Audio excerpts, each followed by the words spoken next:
Well, our guest tonight is Jean Beaman, a sociologist at the University of California, Santa Barbara. Thank you very much for joining us tonight on the program. Now, we've seen the far right record their best score in a presidential election to date. What do you think is behind this surge in support? So I think part of it is the reception of Islamophobia and racist ideas in France. Unfortunately, this has become mainstreamed, and that's just reflected in some of the results that we've seen in the election. But how have these ideas become mainstream? So I think we can look very recently to the last 5 years with Macron and his use of Islamophobic and racist rhetoric in his discourse, in his political discourse. So we can think about, for example, his war against wokeism and Islamoclacism, these sorts of things that are sort of skirting the actual issues that much of French society faces, and normalizing and making it acceptable this far right discourse. Do you think that this is as much a failure, perhaps, on Macron's part to mimic, I guess, the language of the far right as it is the left wing in France, who don't seem to have really had any narrative of their own to combat this with? Yes, I think you can say it's both. I mean, I think it's very unfortunate that this does reveal a failure of the left to combat this mainstreaming of far right ideology, but then also a failure of Macron to sufficiently reach out to people on the left to garner more votes than he actually received.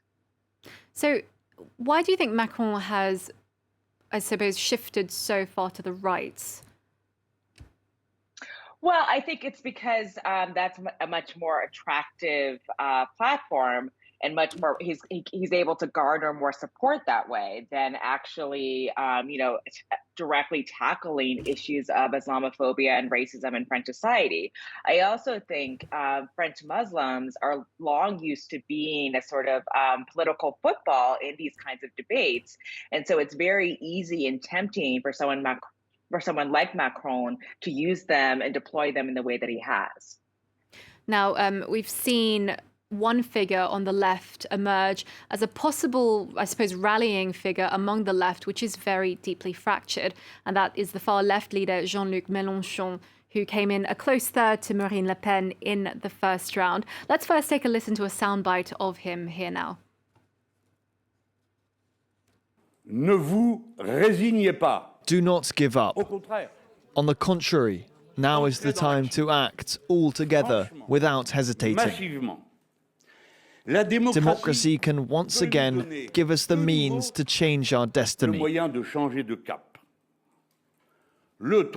third round of the election starts tonight. On the 12th and 19th of June, we'll have the legislative elections. Through these, you can defeat Mr. Macron and choose another path. Okay, Jean Beaman, we've just been hearing Jean-Luc Melenchon essentially putting his name forward to become the Prime Minister of France. Legislative elections, of course, just around the corner, and he's trying to shore up support for that. Do you think he could make a good Prime Minister? Would he unite the left? Would he perhaps maybe resolve these problems of racism and, I suppose, a disenfranchised youth in France? Yeah, I'm not particularly optimistic about that. I haven't seen evidence of that thus far. I mean, I think anything's possible, but there doesn't seem to be a huge kind of coalition behind Mélenchon at present. So it seems unlikely. Okay, and just a very last question on the record high abstention rate that we've seen in France this year. What do you make of the fact that some 28% of people have just decided to stay away from the polls, not exercise their civic duty altogether? I mean, what does that tell you about the state of the French electorate?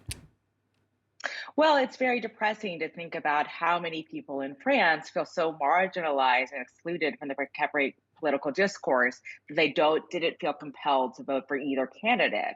I think that reveals how many people in France presently do not feel that they're sufficiently or adequately represented. And it's not a good harbinger of things to come for French society, to speak frankly.